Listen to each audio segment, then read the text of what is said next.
So today we've travelled up north and you're here in the UK and we've got a really interesting cutting demo. John from DC Swiss, what are we going to see? Well, we've come to LBBC Beechwood today, so do some trials with some Heule tools so that you can actually see these tools working on the machine itself. And if you talk through the first one, some of these tools are unbelievable, aren't they? Talk us through the first one. So the first one which we've used is the snap tool by Heule. This is an economical deburring tool, so a carbide blade, adjustable spring so you can change it for the material group. It does a chamfer or a deburr, and it can deburr the front and the back of the hole in one pass, so no two different tools for doing the top and the bottom. Just a simple operation straight through the bore, straight back out of the bore, deburred on both sides. The two things that surprised me with this tool, one is they go down to 2mm, which is incredible, and also the speed is so quick. Yeah, well, especially in today's material group, aluminium, yeah, these things are very rapid, and the blade life in such material is just astronomical. Okay, and the next tool? The next tool we used was the Vex tool from Heule. This is a combination tool basically, so it drills and deburrs with the same blade that's in the snap tool. So this is for mass production. If you've got high volume stuff, you're eliminating a process. So again, one operation, drills the hole, deburrs the top on the way through. As long as you've got the clearance underneath, the tool passes all the way through, and on its way back out, deburrs the underside of the hole. So drilled hole, fully deburred, one operation.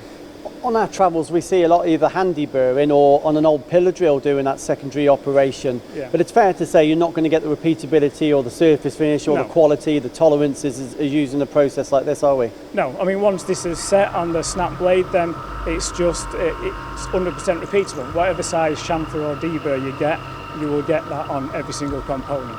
And on the blade itself, what sort of tool life can we expect?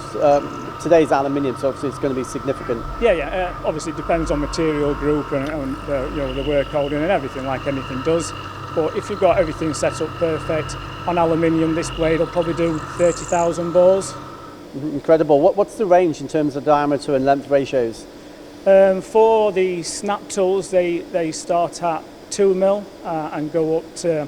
It can go up to whatever size you want, basically, because once you get to a certain size, it becomes a cartridge unit, which you can then fit into a steel body, so you can deburr any diameter that you want. Okay, and if we move on to the third tool now? The third tool is the BSF, or back spot facing tool. So this is a very clever concept tool. It uses the through coolant pressure to actually activate and close the blade. So basically, you get to the top of the hole, the tool passes through, with the through coolant on, making sure that the blade stays at home. Then you turn on the spindle speed to activate the blade comes out, you do the machining, you move back out of the way when the machining is finished, you put the through coolant pressure back on, that closes the blade, and you can bring the tool back out of the hole. Again, who would typically use that tool? Are we looking at quite large bulky materials where moving it around for secondary operation would be quite cumbersome and expensive? Yeah, this is to stop, one of the biggest factors is health and safety, because a lot of the older tools required you actually opening the doors, attaching another cutter to a piece of tooling to do the back feature. This means that you don't have to turn the workpiece over, so it's another, rules out some other operations, and it just does what it says on the tin. It's a back spot facing tool from the top, just using the through coolant. And last but not least, the COFA X. The COFA X is a bit more of a special tool.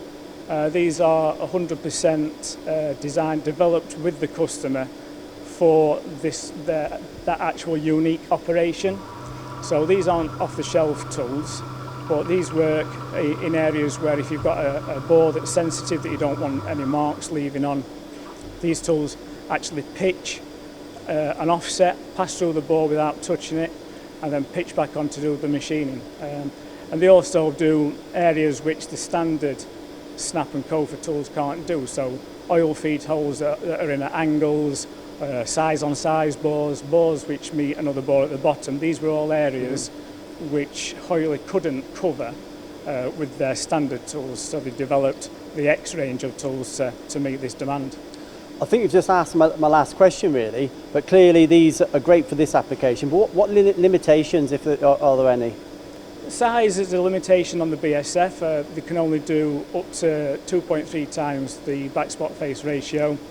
But Heule, for example, they do 50% of their turnover is from special tools developed with the customers. So, you know, there's really no limitations. It just needs to be put to us. We can sort it with Heule, and then we can come back with a possible solution.